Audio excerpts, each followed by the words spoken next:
విశాఖ ఉక్కు అనే మాట ఇప్పుడు కూడా మా చిన్నప్పుడు మేము స్కూల్లో చదువుకునే టైంలో విశాఖ ఉక్కు ఆంధ్రలోకి అని చెప్పి పెద్ద పోరాటం మాకు ఇప్పుడు కూడా గుర్తుంది. ఉమ్మడి ఆంధ్ర రాష్ట్రంలో ఆనాడు విశాఖ ఉక్కు ఫ్యాక్టరీ కోసం మొత్తం కంబైన్డ్ ఆంధ్ర రాష్ట్రం అంతా కూడా నిరాదీక్షలు చేయడం జరిగింది. దానిలో అనేక మంది ప్రాణాలు కూడా కోల్పోయారు. ఆ విశాఖ ఉక్కు ఫ్యాక్టరీ వచ్చిన తర్వాత విశాఖపట్నం ఏ విధంగా డెవలప్ అయిందో కూడా మనందరికీ తెలుసు. ఈ రోజున విడిపోయిన ఆంధ్ర రాష్ట్రంలో మిట్టల్ వారి సహకారంతో అనకాపల్లిలో 1,30,000 కోట్ల రూపాయలు పెట్టుబడితో ఉక్కు ఫ్యాక్టరీని అంటే స్టీల్ ప్లాంట్ని శంకుస్థాపన చేసుకోవడం జరుగుతోంది ఈరోజు. మరి ఇది చాలా సంతోషకరమైన విషయం. నారా చంద్రబాబు నాయుడు గారు విజన్ ప్రకారం కానివ్వండి, ఉత్తరాంధ్రాన్ని అభివృద్ధి పదంలో నడపాలని కానివ్వండి, సుమారు 1,00,000 మందికి ఉద్యోగాలు కల్పించే విధంగా ఆ ఫ్యాక్టరీ ముందుకు వెళ్ళబోతోంది. 1,00,000 మందికి పైగా ఉద్యోగం రావటువంటి ఒక ఫ్యాక్టరీ ద్వారా ఈ రాష్ట్రానికి ఎంత ఆదాయం వస్తుందో కూడా మనం గమనించుకోగలం. ఒక వ్యక్తికి ఉద్యోగం వస్తే ఆ ఉద్యోగి ద్వారా రాష్ట్రానికి తనకు వచ్చే జీతం కంటే మిన్నగా ఆదాయం వచ్చే పరిస్థితి ఉంది. అందువల్ల ఇలాంటి వాటిని ఎంకరేజ్ చేయాలి. ప్రతిపక్షమైనా ఏ పార్టీ అయినా కూడా అలాంటి వాటికి ఆహ్వానం పలకాల. మేమందరం ఒక మాట మీద ఉన్నామనే ఫీలింగ్ రాష్ట్రంలో కల్పించాల్సిన అవసరం కూడా ఉంది. అందువల్ల ఇప్పుడు ఆ ఫ్యాక్టరీని సాధించినందుకు మిట్టల్ వారు ఇక్కడ ఏర్పాటు చేస్తున్నందుకు వారికి మనస్ఫూర్తిగా కృతజ్ఞతలు తెలియజేయటమే కాకుండా ఇంకా అనేకం మన కళ్ళ ముందు కియో మోటార్స్ వచ్చి ఇవాళ కొన్ని వేల మంది ఉద్యోగాలు పొంది ద్వారా నెలకి అనేక వేల కోట్ల రూపాయలు రాష్ట్రానికి పెట్టుబడి ఆదాయం వచ్చే పరిస్థితులు ఇవాళ కియో మోటార్స్ కంపెనీ వల్ల ఉంది.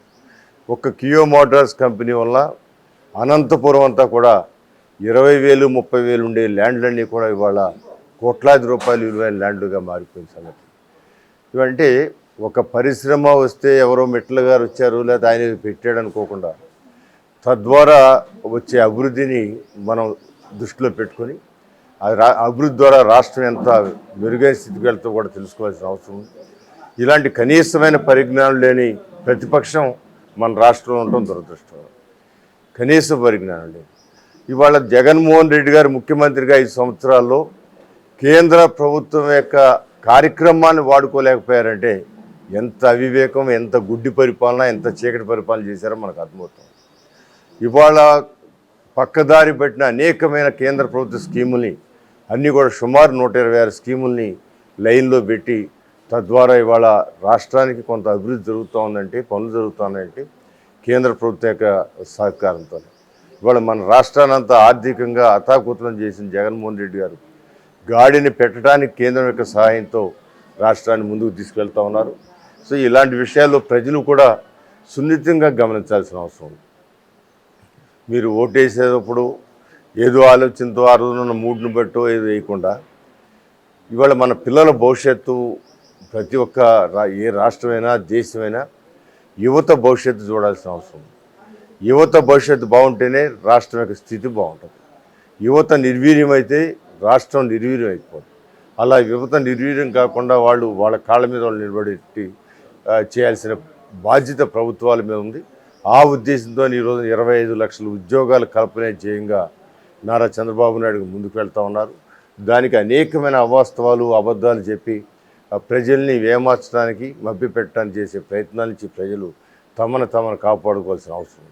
తమను ఎందుకు కాపాడుకోవాలంటే వారి బిడ్డల యొక్క భవిష్యత్తు బాగుండాలంటే, మన కుటుంబాలు బాగుండాలంటే, శాంతియుతమైన వాతావరణంలో మన జీవనం సాగించాలంటే ఖచ్చితంగా ఒక విజన్తో వెళ్ళే ప్రభుత్వం, కూటమి ప్రభుత్వం నారా చంద్రబాబు నాయుడు గారు కానీ, పవన్ కళ్యాణ్ గారు కానీ ఒకే మాట ఒకే బాటగా ముందుకు వెళుతూ వాళ్ళిద్దరికీ కూడా మోడీ గారు ఆశీర్వచనాలు పలుకుతూ ఈ ముగ్గురు కలయికతో మన రాష్ట్రం రానున్న రోజుల్లో ఒక ఉన్నత రాష్ట్రంగా తీర్చిదిద్దబడబోతుందనడానికి ఏమాత్రం సందేహం లేదు. రోజు రోజుకు కూడా అడుగులు పడుతున్న పరిశ్రమలు కానివ్వండి, అదేవిధంగా వ్యవసాయంలో అనేకమైన మార్పులు కానివ్వండి, ఇవాళ రాయలసీమ హార్టికల్చర్ హబ్గా తయారు చేయటువంటి ఇలాంటి ఆలోచన అంతకుముందు రాయలసీమలో రాయలసీమ ముద్దు బిడ్డలం లేకపోతే రాయలసీమే మా మీద ఆధారపడిందని చెప్పుకున్న రాజశేఖర రెడ్డి గారు కూడా అలాంటి ఆలోచనలు ఇప్పుడు వచ్చింది.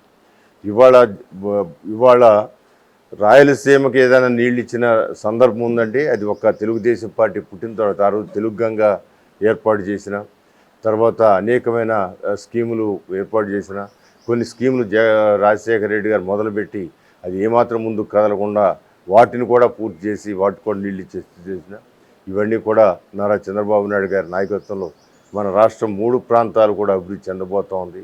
మరి క్వాంటమ్ వ్యాలీ అని అమరావతిలో పెడితే ఇవాళ అనేకమైన కంపెనీలు వచ్చి ఆ క్వాంటమ్ వ్యాలీకి అనుకూలమైన లేకపోతే